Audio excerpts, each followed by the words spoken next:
மச்சி என்னடா?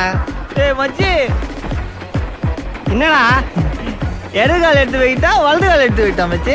ஃபர்ஸ்ட் நைட்டுக்கு வர புது பொண்ணு மாதிரி கேட்குறான். உன் கூட பெரிய ரோதனையா போச்சுடா. சொல்றா, ஒரே குழப்பமா இருக்கு மச்சி. டேய், உயிரை வாங்காம வந்து படுறா. இதுக்கு தான் குடிச்ச உடனே ஃப்ரெண்ட்ஷிப்பை கட் பண்ணுன்றது.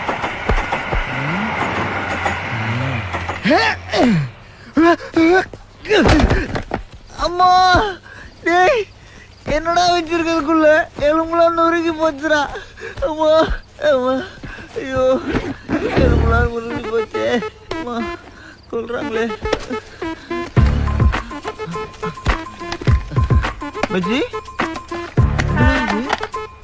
இவ்வளோ பெருசா இருக்கு செல்போனு. செல்போன் வச்சுதான் உடைக்கிறேன்னு லேண்ட்லைன் வச்சுன்னு சுத்திட்டு இருந்தேன். இதையும் உடைக்கிறியடா?